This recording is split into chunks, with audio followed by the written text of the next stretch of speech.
right, thank you for watching today. This is Paul Gilbert, and today I want to introduce you to a neck diagram that I made. This is really similar to what I use a lot when I'm trying to memorize new shapes on the guitar. A lot of times I'll print out some neck paper and I'll write out whatever shape it is. A really simple example would be a D chord. Kind of looks like a triangle. I mean, every guitar player knows a D chord, so you're familiar with that triangular shape.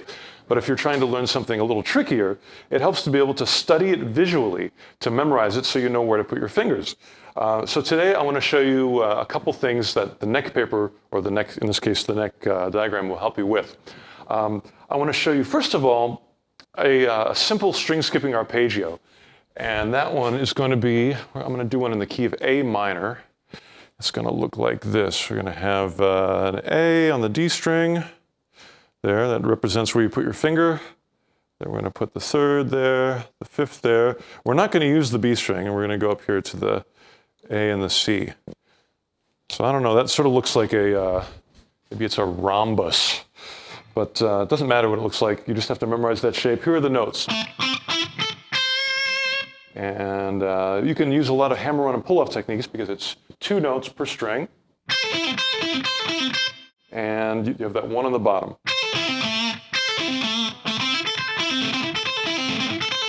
I'm not picking every note. I'm using the fact that it's 2 notes per string to do hammer-ons. Only picking the first note, hammering on the second. And when I descend, doing the opposite, picking the first note and pulling off.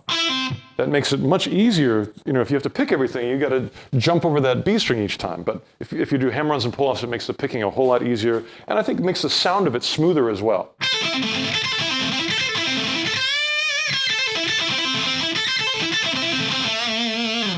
So that's actually, I just wanted to show you that quickly so I can show you something which I think is very cool and sort of an unusual coincidence. If you take this whole shape and transpose it up into the key of C minor, let's see what that looks like. Okay, so here is exactly the same lick in C minor.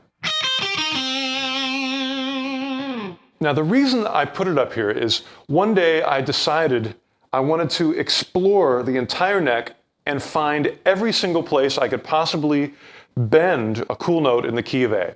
You know, A blues, that kind of, you know. Most people when they're playing A blues, they bend here. Or they bend here. Or maybe they bend, But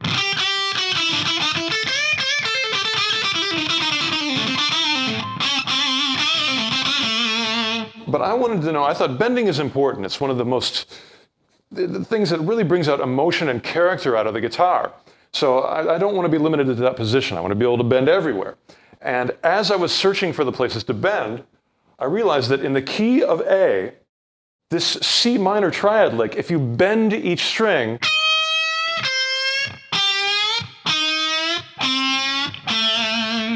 those all sound really good in the key of A. It's just a coincidence. There's no really music theory here. It's just a happy accident of fingering.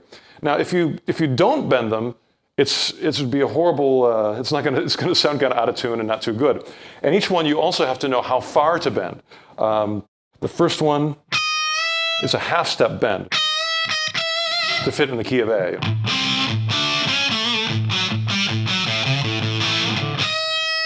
The next one is also kind of a half-step bend, or even less, like it's just like a quarter bend even.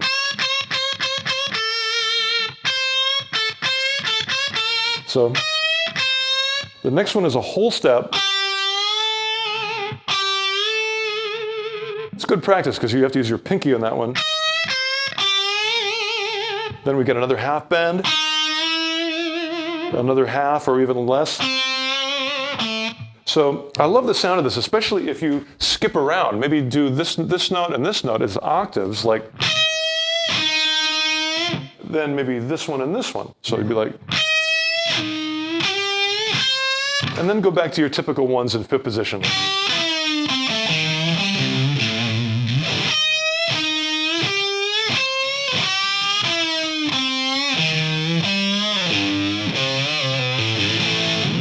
And I love the sound of that. I want to be able to bend everywhere.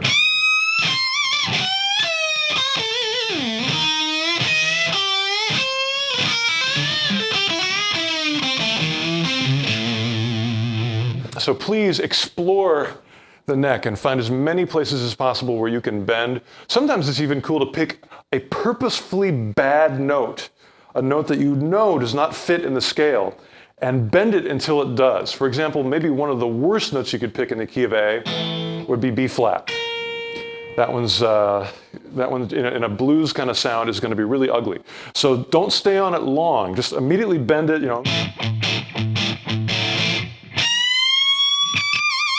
and it'll give you this maniacal bend that really in context sounds amazing, because you have to just bend it like crazy in order to get it up to a place where it's going to sound good. And even though it ends up sounding like you meant to do that, which you did, of course.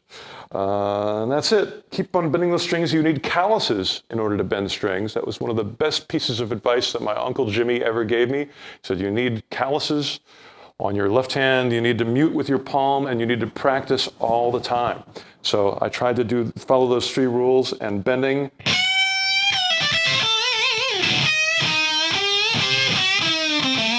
is one of the most important. And of course, this is also useful